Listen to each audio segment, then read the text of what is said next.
Serial Ahmad Khan वली इसमें आप देखेंगे कि जब अलीज़ा की सास अलीज़ा से कहती है कि ये तुम किसे के कहने पे आज बिरयानी बना रही हो, देखो मैंने तो तुम्हें नहीं कहा था। इसके साथ ही अलीज़ा कहती है कि हर बार ही तो हम छापे के आने पे आप बिरयानी बनवाती हैं, तो अब की बार मैंने सोचा कि आपके कहे बगैर ही मैं बना लूँ। तो इसके साथ ही कहती है अलीज़ा की सास अलीज़ा से कि तुम्हें कोई भी ज़रूरत नहीं है बिरयानी वगैरह बनाने की, देखो पहले जो होता रहा है वो भूल जाओ, क्योंकि मैं अब ना तो रोमांसा की बातों में आऊँगी और ना ही मैं रमशा की बातें में आऊँगी। सुनते साथ ही अलीज़ा अपनी सास का मुंह देखती रह जाती है। इतने में बोल पड़ती है दोबारा से अलीज़ा की सास और कहती है कि बेटा मैं बिल्कुल ठीक कह रही हूँ, कह रही सबको तुम छोड़ो, मुझे माफ़ कर देना, जो भी कुछ हो चुका है। मैं तुम्हें इतना कहूँगी कि ज़ुहैब ने बताया है कि तुम्हारी माँ और ज़ुबी बहुत ज़्यादा परेशान है। तो सुनते साथ ही कहती है अलीज़ा कि हाँ क्या करें, आपको नहीं पता रोमैसा आंटी का। तो सुनते साथ ही अलीज़ा की सास कहती है कि जानती हूँ उस औरत को, इसलिए मैंने फैसला किया है कि अब ज़ुबी और तुम्हारी माँ किसी किराए के घर पे जाके नहीं रहेंगी, बल्कि वो हमारे साथ ही रहेंगी, कोई भी इतराज़ नहीं होना चाहिए उन्हें। दूसरे सीन में आप देखेंगे कि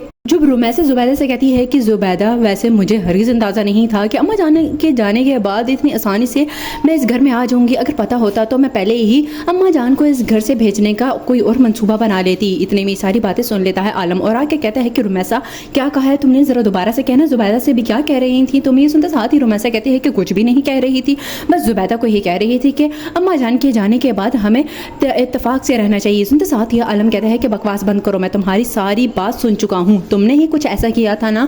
मैं भी हैरान था कि मेरी माँ को अचानक से क्या हो गया। परिशा की रुखसती का तो दुख नहीं था उन्हें, वो तो खुद चाहती थी, खुशी थी उनके। तो सुनते साथ ही रोमैसा कहती है कि हाँ अगर मेरी बातें सुनने के बाद ही अम्मा जान की तबीयत खराब हुई तो उसमें क्या कौन सा गलत हो गया, उन्होंने भी तो हमेशा मेरे साथ नाइंसाफ़ी की है, किराए घर में रखा है मुझे, अगर अपने ही घर में एक कमरा दे देती तो क्या हो जाता। सुनते साथ ही आलम कहते हैं तुम बहुत ही ज़्यादा मकार किस्म की औरत हो, मैं तुम्हें इस तरह के रूप में देखूंगा हरगिज़ अंदाज़ा नहीं था, ज़िंदगी की सबसे बड़ी गलती थी, न जाने मेरी माँ ने मुझे माफ़ किया भी होगा या नहीं। लास्ट सीन में आप देखेंगे कि उधर जमिनाल कहती है प्रीशा से कि मैं जानती हूँ बारी ने मुझे बताया है कि तुमको ज़्यादा ही डिस्टर्ब हो, देखो तुम्हें कहीं घूम पर आना चाहिए। तो सुनते साथ ही प्रीशा कहती है कि इस तरह मैं अपनी माँ और बहन को अकेला छोड़ के नहीं जा सकती हूँ, क्योंकि तुम नहीं जानती हो रोमैसा आंटी को। सुनते साथ ही मिनाल कहती है कि हम पे छोड़ दो, हम कोई अच्छा और बेहतरीन इंतजाम कर लेंगे। सुनते साथ ही प्रीशा कहती है कि शायद तुम्हें बारी ने बताया नहीं कि मैं बहुत ज़्यादा खुददार हूँ, मैं कभी भी बारी का एहसान नहीं लूँगी। पहले जो उसने अलीज़ा की शादी में किया वो एक अलग चीज़ से, लेकिन अब मजीद नहीं, लोग क्या कहेंगे कि हमने शादी इसलिए की थी। तो इस साथ ही मिनाल कहती है कि नहीं, कौन कहेगा, जो भी कहेगा कह के चुप रह जाएगा।